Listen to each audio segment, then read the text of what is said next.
And welcome back to Bugs Bunny Lost in Time on the Sony PlayStation. I am One Well Sheep yet again, and today, ladies and gentlemen, we are now returning to the Pirate Age in order to fight yet another boss fight, because we need to find out what happened when Sam first met our friend Bunny. And we also unlocked a brand new area as well of the game to go to, which we will be going to in this part as well, so it's going to be quite interesting. But yeah, this upcoming boss battle is probably one of my most... I love this boss. It's one of my favorite boss fights in the entire game, ladies and gentlemen, you know. It's pretty damn tubular. It's pretty damn dope. What can I tell you? What can I tell you indeed? Already 30% through the game, so we're making some pretty quick progress, you know, ladies and gentlemen. We're moving on through this experience rather quickly. What can I tell you? So, that's pretty awesome, you know, it's pretty awesome. This isn't the longest game in the world, as I've already said. Like, this won't even reach 20 parts in terms of LP length. It's the average length for most platformers of this style, which I like. I'm appreciative of.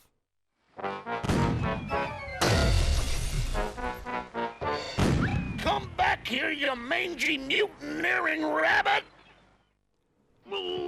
You know, Sam, I'd have to be part of your crew to be a mutineer, you fiend. I can't mutiny against a crew if I'm not part of the same crew. Damned... not smart pirate person. I'm not very good at my insults either. But anyway, for this boss fight by here, this is quite an easy battle, but still an extremely fun one. From the get-go, Sam himself is going to start shooting cannonballs at you, and you need to collect the cannonballs on your cannons in order to shoot back at the glowy parts of a ship. When you destroy enough portions of the ship, you go into this second phase, where you need to use this air pusher thingy to push each of these explosive kegs that he blows at you back at him. And what I basically advise doing is waiting until the kegs get pretty damn close to you, then mash the square button like mad, which will kick the kegs at him as quick as possible, and he'd have no chance to stop them, you know, ladies and gentlemen. And the big thing about those kegs are that if you're able to destroy, you know, if you're able to go through an entire keg section without getting hit once, you will gain access to a golden carrot. So that's how you get the main golden carrots in this boss fight, you know, folks.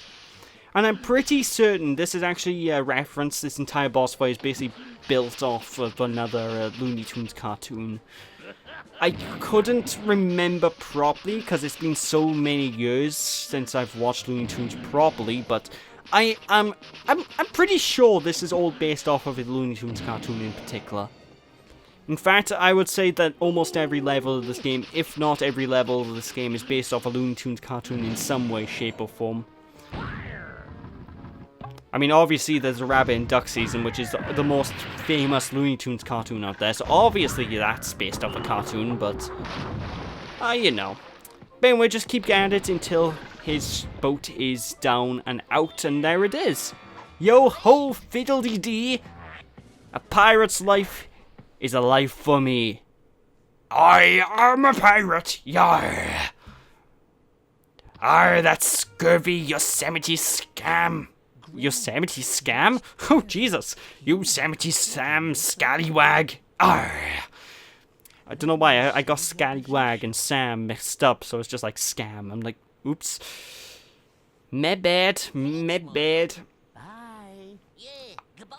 See, it's the only problem when I'm doing these Let's Plays, that my vocal slurring and my general issues with my vocabularies crop up from time to time, and there's not much I can do about it, because it's how I talk. I'm like this all the time. It's a pain in the ass. It's not fun. It's really not fun when my brain sort of gets stuck, because every now and then when I'm talking, my brain gets stuck on something, and then I end up just... I go into like a stutter quickly when I'm trying to think about what I'm actually trying to say before I'm... Basically, my mouth is quicker than my brain, you know, ladies and gentlemen, which is a bit of a pain in the ass. But we are now in the brand new world of the game, the Dimension X, and it's probably one of my favorite stage types of the game, I'll tell you that much. Favorite world, even. Now, where the heck am I? Hey, excuse me, pardon me. Oh my, what a wonderful earthling specimen to test my new space modulator experience.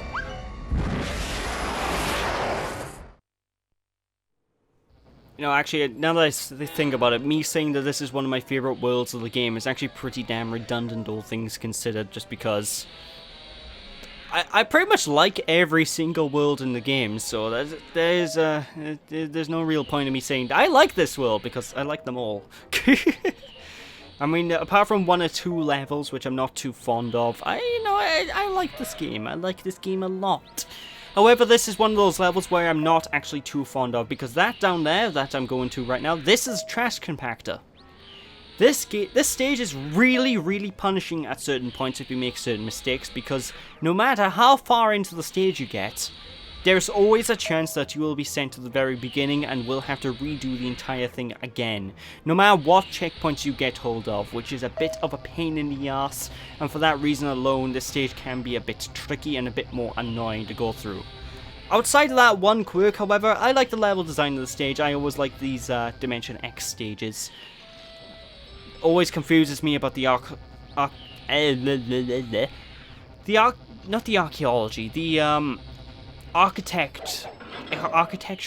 The design of these levels always kind of confused me in terms of the in-universe. Like, what is the point of all these random floating platforms in the middle of space? Like, I would imagine this is probably in like some kind of space station or something like that, but it doesn't look like it's in a space station. It just literally looks like random platforms in the middle of space. And if it is literally just that, then how are we walking? Like, there would be no gravity. I don't know, maybe I'm looking too far into the stage, but what can I tell you? It's something that's always bugged me about the Looney Tunes cartoons that take place in this type of world as well, where, I just never understood the physics behind this area, what can I tell you? But anyway, we do have to deal with Marvin the Martians, well, Martians, to get on by, and his robot minions. His robot minions can freeze us if we get hit by the ice blasts, and this is where the stage goes from pretty fun to extremely unforgiving. If you get clipped by one of his ice blasts, you'll be frozen in place. If you are frozen in place, then you will have to mash the button to get out of the freezing, the frozen state that you're in. Otherwise, the robot will grab you, will chuck you down a garbage chute, and you'd have to replay the entire stage from the beginning again. And you can't just suicide to get back to the point you were, because where you get chucked, there's checkpoints, so you literally have to redo the entire stage. I don't like that level design mentality. It can go die in a fire. But again, as I was saying, outside of that one little quirk of the stage, I like the level, I like the general idea of the robots trying to freeze you. I love the idea of the robots trying to... You have to manipulate the robots in order to freeze the Martians in order to progress further. It's a good idea in terms of everything, all things considered. The stage is... It's pretty interesting, what can I tell you? That's the best way I can really describe it. But basically, yeah, you need to go to the robots to shoot towards these 2 Martians so you can break the Martians and just move on by. And if you think about it, it's really morbid, actually, because you're just turning a bunch of poor Martians into frozen statues, and then you're just going to shatter them into tiny little pieces. Bugs Bunny is committing murder, if you think about it. And it's... yeah. I don't really want to think about that. No wonder he goes on trial in that one Looney Tunes cartoon that I remember owning on VHS, because there's basically one compilation of Looney Tunes cartoons that used to be on VHS, where the whole compilation it's kind of staged as like this massive court trial, where Bugs Bunny is on trial against crimes against the Martian world. So it's a pretty interesting one. I can't remember the name of it off the top of my head. Probably have to look it up after this video, but it's a pretty interesting watch. I would recommend it. What can I tell you?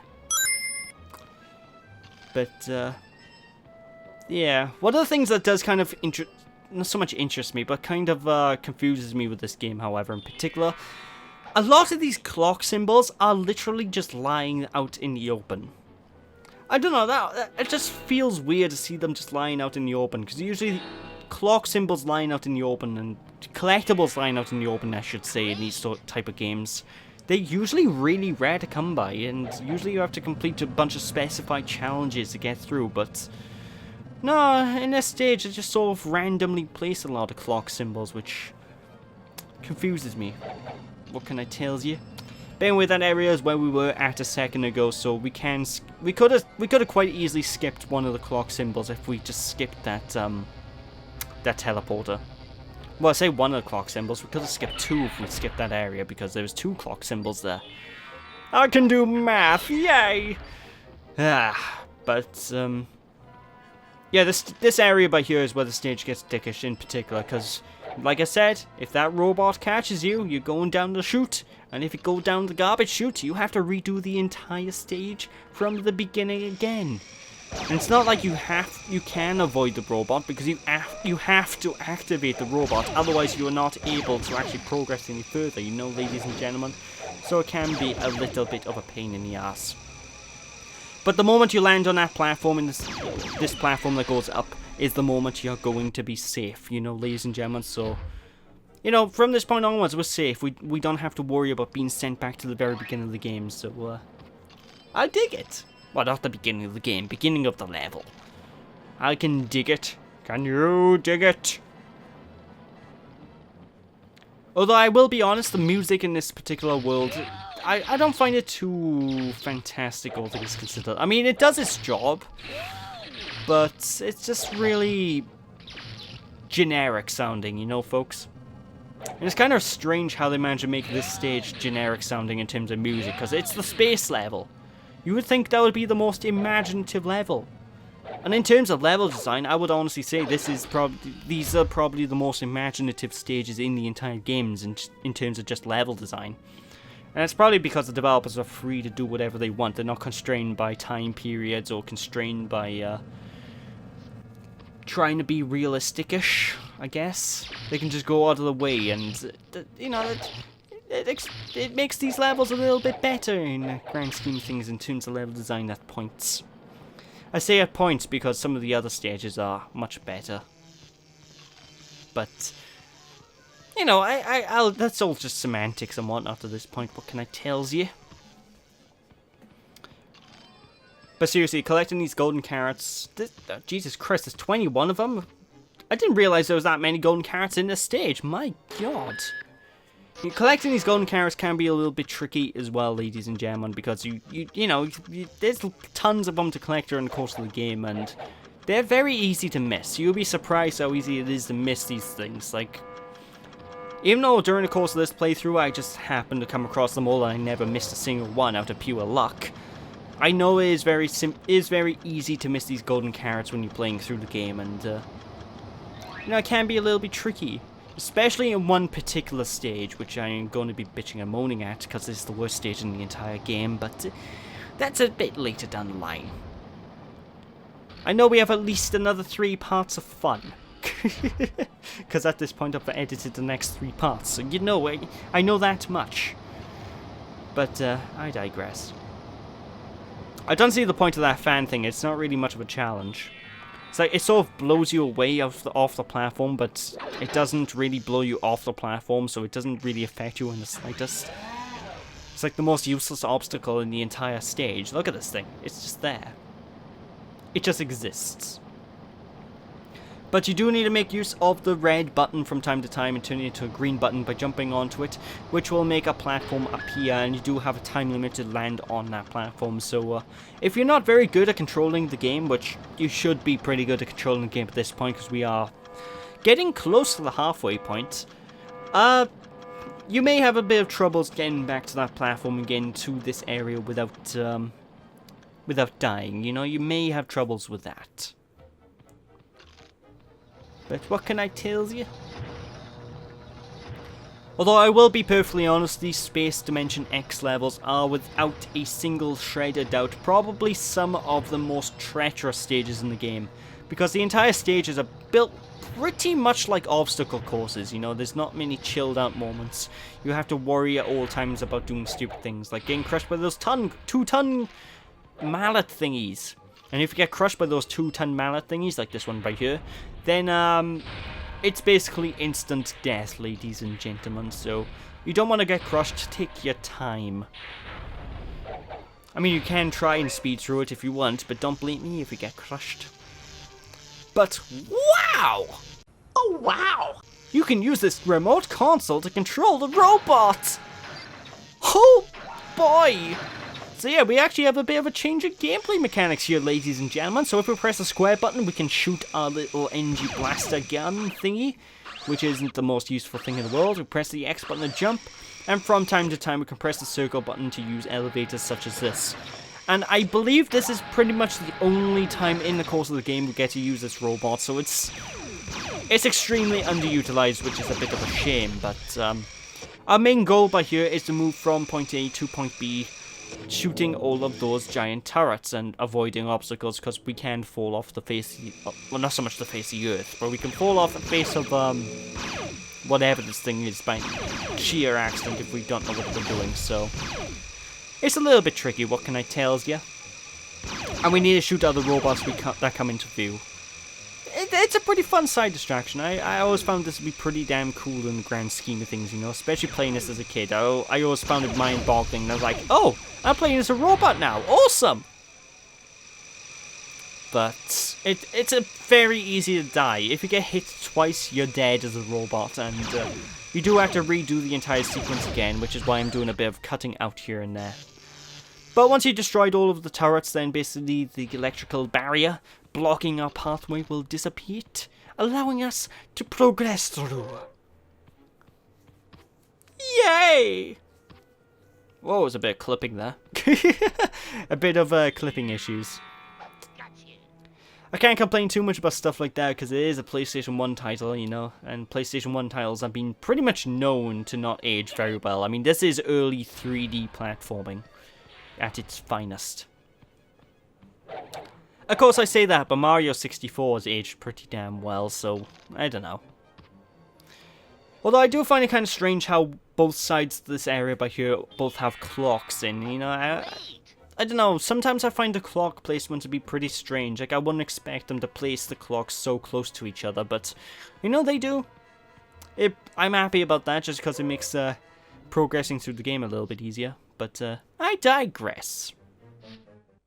Ollie Ollie action free! I figured I might as well shut up to let you listen to that. So yeah, we have the first of many spring power-ups that we're finally getting to use. We're getting to use the first power-up of the game just by pressing R1 on these buttons, on these glowing symbols, and yeah, it's a little bit awkward, especially when we go into backtracking territory. You'll find that the super jump is very, very, very, very, very, very awkward to maneuver, you know, ladies and gentlemen.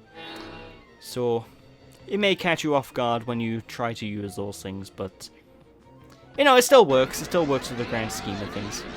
But anyway, we do have a bit of an interesting boss fight against Marvin the Martian here, who is shooting us with his D28. Is it D28 or is it D20? Is something space modulator, which is basically a giant energy cannon.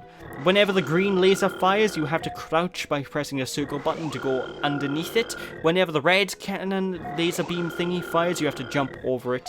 And this boss fight gets more and more moves as we move on into later phases. This is a pretty damn good boss fight, all things considered, and if I'm to be honest, it actually kind of reminds me of a Crash Bandicoot boss, mainly Entropy in Crash Bandicoot 3, if anybody's played that game.